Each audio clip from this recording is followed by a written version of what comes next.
पहलगाम में आतंकी घटना को लेकर जिस तरीके से आतंकियों ने धर्म पूछकर मारा था, उसी तरीके से भारत ने पाकिस्तान को अंदर घुसकर मारा है। लेकिन इस पर कांग्रेस के नेता जो हैं ऑपरेशन सिंदूर पर तमाम तरीके के सवाल उठा रहे हैं। उदित राज अपने बयानों से चर्चा में है। वो कह रहे हैं कि आखिर इसका नाम ऑपरेशन सिंदूर ही क्यों रखा गया। ऑपरेशन जो सिंदूर है वो सेकुलर नहीं, इसका जो है कोई धर्म के जो लोग हैं प्रयोग नहीं करते हैं, कुछ करते हैं। उनके इस बयान से लगातार जो है चर्चाएं हो रही हैं। उत्तर प्रदेश सरकार में मंत्री हैं दिनेश प्रताप सिंह। उदित राज का आपने बयान सुना, वो कह रहे हैं सिंदूर जो है वो सेकुलर नहीं है और एक खास धर्मी जो है वो सिंदूर का उपयोग करते हैं, इसका नाम ही दूसरा होना चाहिए था। सवाल खड़े कर दिए, सेना के शौर्य पर खड़े कर दिए। ऑपरेशन सिंदूर जिसको लेकर कल पूरा भारतवासी गौरवान्वित हो रहा था। देखिए, हम तो भारत के लोग आज भी अपनी सेना पर, अपनी सरकार पर गर्व करते हैं कि जिन्होंने हमारी बहनों के मांग के सिंदूर की एक एक कीमत वसूल ली है।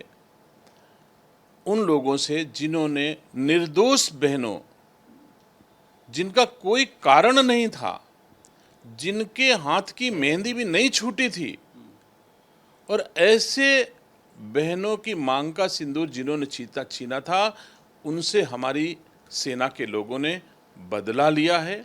इस पर एक एक भारत का नागरिक गर्व करता है। अब कांग्रेस अथवा उदित राज जी का जन्म जहां से होता है, वो कांग्रेस पार्टी से उनका राजनीतिक जन्म है, उद्भव हुआ है। अब कांग्रेस पार्टी की नीति आप स्वयं समझ सकते हो। वो खुद डरते हैं कि हमको माथे पे तिलक न लगाना पड़े, हमको कलावा न बांधना पड़े, हमको हिंदू न कहलाना पड़े, हमको भारतीय संस्कार संस्कृति से युक्त भारत का नागरिक ना माना जाए। तो वो जाने, उनका काम जाने। लेकिन भारत आज की तारीख में इस चीज़ को महसूस करता है कि सिंदूर हमारी बहनों, हमारी माँओं के सुहाग का प्रतीक है।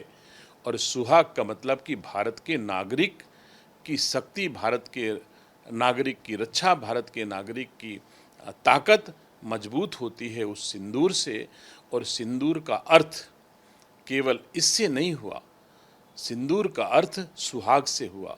सुहाग तो मुस्लिम महिलाओं का भी होता है, जिसे हम पति कहते हैं, जिसे हम उनके परिवार का व्यक्ति कहते हैं।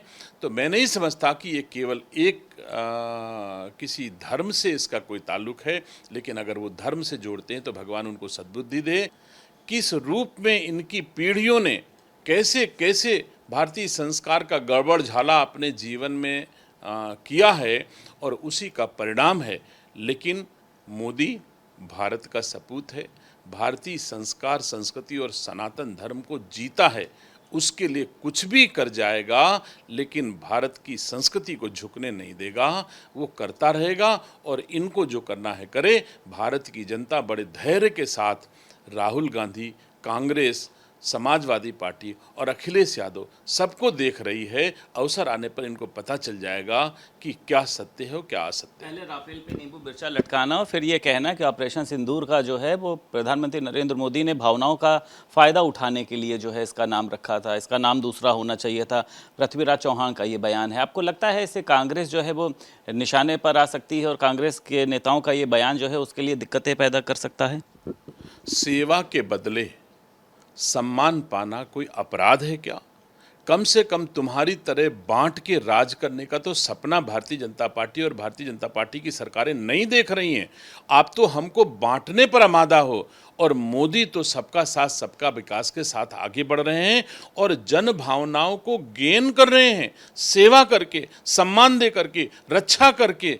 अगर बहनों की मांग का सिंदूर उजाड़ा जाता है तो उसका बदला लेकर के अगर कोई जनभावना गेन करता है तो ये तो पुण्य है, ये तो मिलना ही चाहिए। और देश हर उस व्यक्ति के साथ खड़ा होगा जो देश की संस्कृति को बचाने के लिए आगे आएगा। तो मैं नहीं समझता कि ये कोई गलत बात है।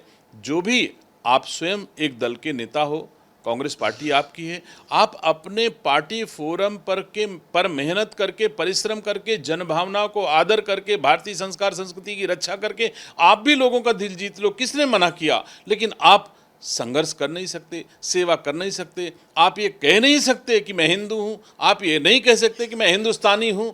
आप आधा आधा रहना चाहते हो। अब आधे वाले का स्थान भारत में नहीं है। बहुत शुक्रिया बात करने के लिए।